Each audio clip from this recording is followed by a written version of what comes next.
Vamos falar agora no quadro Finanças sobre investimentos, já que a taxa Selic caiu de novo. E as pessoas sempre ficam perguntando onde investir para fazer aquele famoso pé de meia.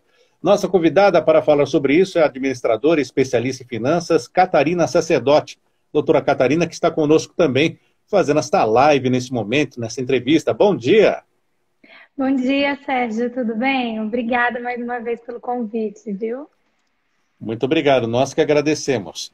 Então vamos lá, dia 2 de agosto tivemos uma outra redução da Selic para 2% ao ano e a poupança então passou a render anualmente 1,40%.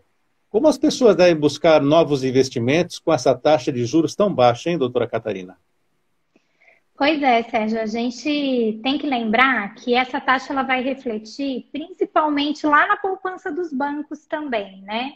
Então, a gente vai precisar começar a entender um pouquinho mais do mundo financeiro, entender um pouquinho mais como funcionam os outros tipos de investimentos, além da poupança, que já existiam antes. Mas a poupança é tão intuitiva que ela ganhava o nosso coração por ser Sim. intuitiva, né? Então, Algo lembrar até assim afetivo, né?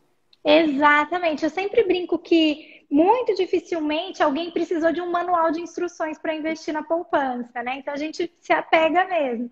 Já os outros tipos de investimento, a partir de agora, vai precisar a gente entender um pouquinho mais sobre os riscos que a gente está correndo, os prazos. Eu digo que é assim, que a gente vai precisar, a partir de agora, dar um destino para esse pé de meia, sabe?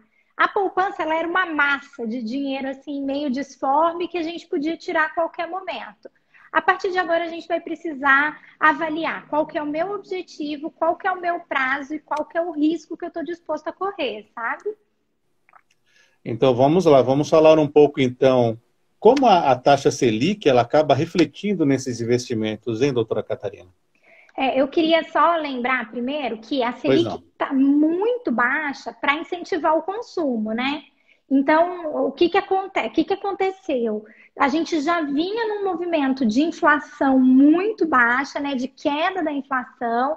Então, já tem um ano que a gente tinha quedas devagarzinho da Selic, né? Por quê? Porque o que a economia entende? Bom, se está mais vantajoso eu comprar determinadas coisas do que eu poupar, os juros que vão me pagar está maior, então as pessoas tiram o dinheiro da poupança para começar a consumir. Mas a gente viu no modelo pandêmico, né, na pandemia, que isso não necessariamente aconteceu, né? As pessoas passaram a guardar o dinheiro preocupadas com seu futuro ali no momento de pandemia, né? Então, a gente tem que pensar agora que se ele está num curto, se o seu objetivo é manter o curto prazo, é aquela coisa assim de um ano, né? É aquela reserva de segurança, o pezinho de meia de segurança, não tem problema nenhum manter na poupança.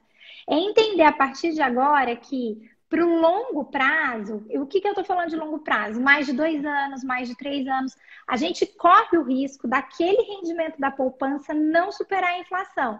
E aí o nosso dinheiro perde poder de compra, sabe? Será que é claro essa maneira ou será que eu posso dar um exemplo? Dá tempo de eu dar um exemplo? Por favor. Eu brinco que quando eu era criança o Kinder Ovo custava R$ 1, né? Tem tempo já. E esses dias eu fui comprar um Kinder Ovo para o meu filho, ele custava 12.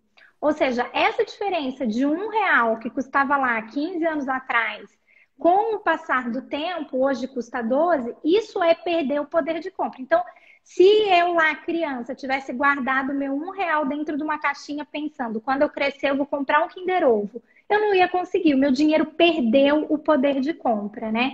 Então, é importante agora a gente começar a atrelar os nossos objetivos ao pé de meia que a gente quer fazer. Quer fazer um pé de meia para o curto prazo? Não tem problema deixar na poupança, não. Quer fazer um pé de meia pensando na poupança? Aí a gente tem que pensar em outros tipos de produto. E esse outro tipo de produto está atrelado ao risco, sabe, Sérgio? A gente vai precisar começar a se sentir um pouquinho mais confortável com os riscos que a gente está disposto a correr, sabe? Esses investimentos na poupança a longo prazo, então, eles vão ser corroídos pela própria inflação?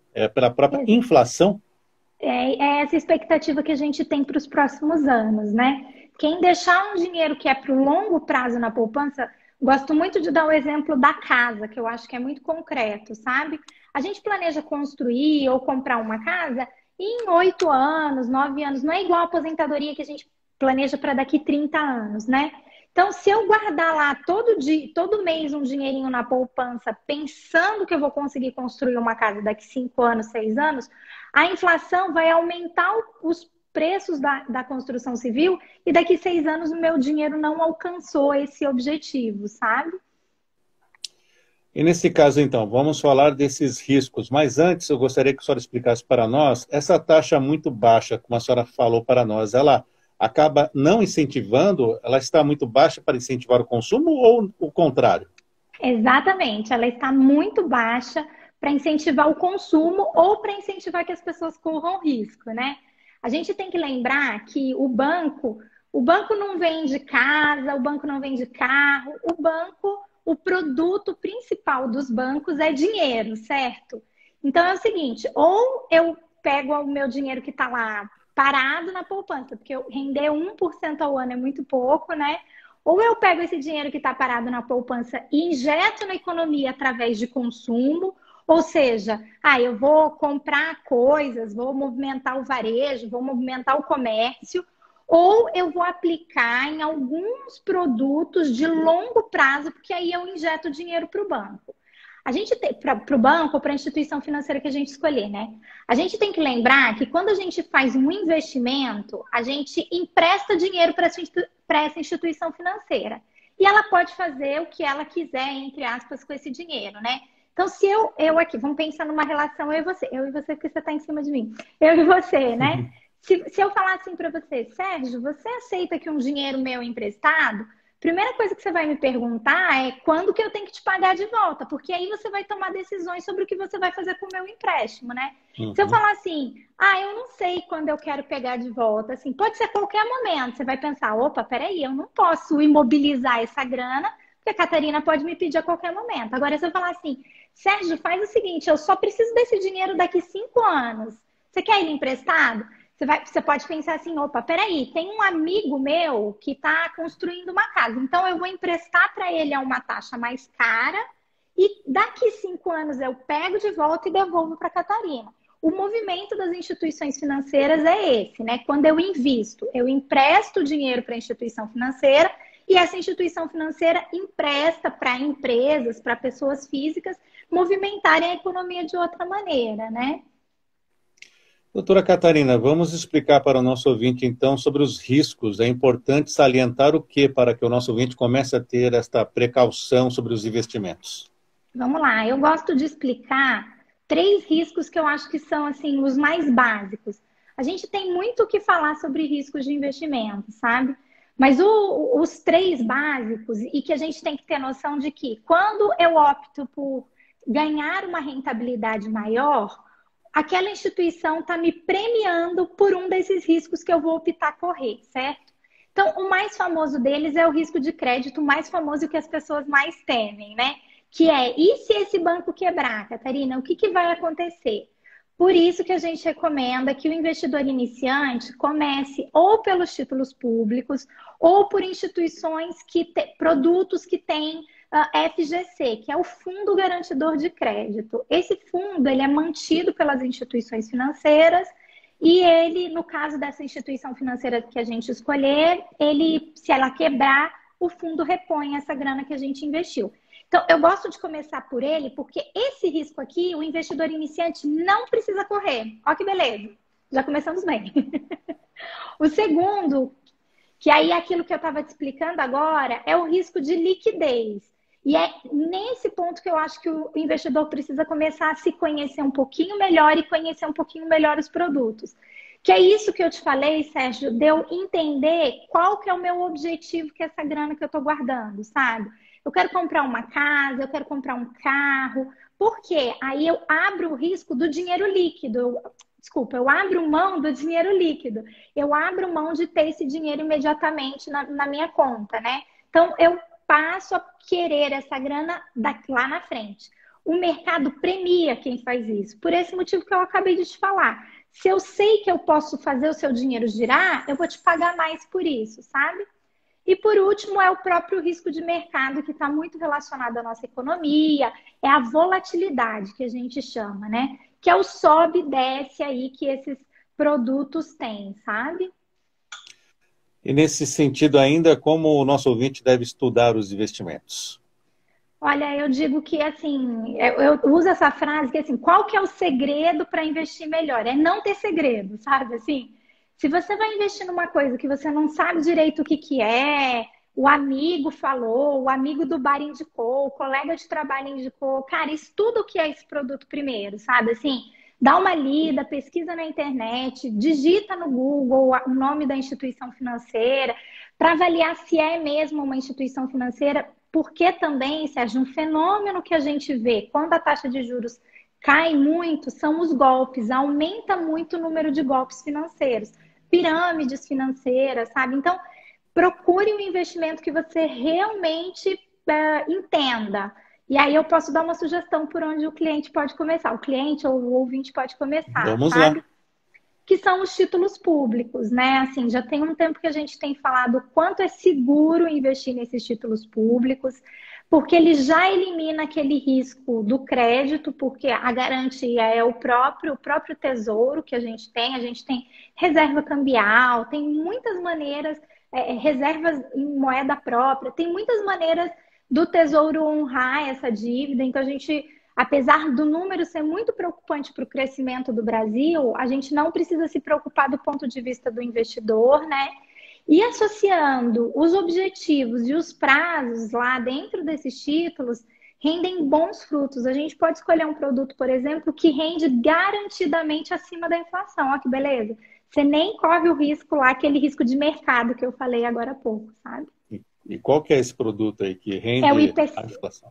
Isso, lá, quando a gente entra na página do governo É não, o desculpa, Tesouro Direto que a senhora está falando? isso, quando a gente entra na página do Tesouro Direto, que são os títulos públicos, você vai ter três tipos de produto, né? Aqueles que rendem equiparado à Selic, que são bem parecidos com a poupança, aqueles que rendem pré-fixados, e aí os pré-fixados exigem um pouco mais de estudo para que a gente analise o risco de mercado, e os títulos que são indexados à inflação. Esses títulos que são indexados à inflação, geralmente eles chamam IPCA mais alguma coisa. Então, um exemplo, eu entrei essa semana lá, tem um título que vai vencer em 2030, ou seja, daqui 10 anos, e que está pagando IPCA mais 2,5. Ou seja, ele vai me pagar sempre a inflação mais 2,5 líquido acima da inflação. Então, aquele risco que a gente tem do meu dinheiro perder poder de compra para inflação, eu já superei escolhendo um título que tem aí uma rentabilidade acima da inflação.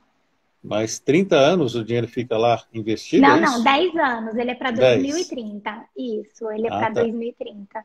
A pessoa, Como eu se falei, sacar antes, se sacar antes, a gente corre o risco do mercado. Se a economia estiver muito boa, ele está rendendo aquilo que a gente esperou. Se a economia não estiver tão boa, a gente corre o risco de sacar um pouquinho menor.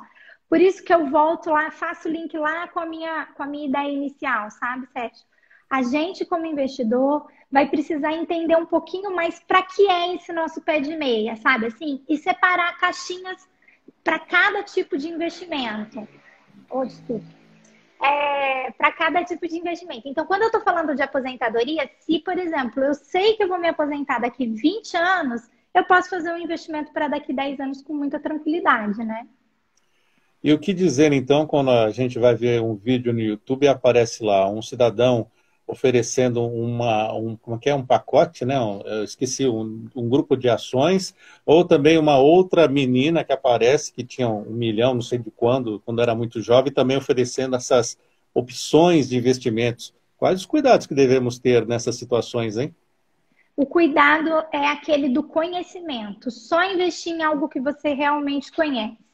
Eu dou cursos para as pessoas investirem em ações, eu pessoalmente invisto em ações, mas eu comecei lá nos títulos públicos. Eu falo que os títulos públicos, eles são uma excelente porta de entrada para qualquer tipo de investimento, porque eles têm comportamentos que são bem parecidos com o de ações, ou seja, você vai sentir se você está preparado para a volatilidade, sabendo que se você carregar o seu título até ali o prazo que você contratou, ele vai te pagar aquilo que você contratou.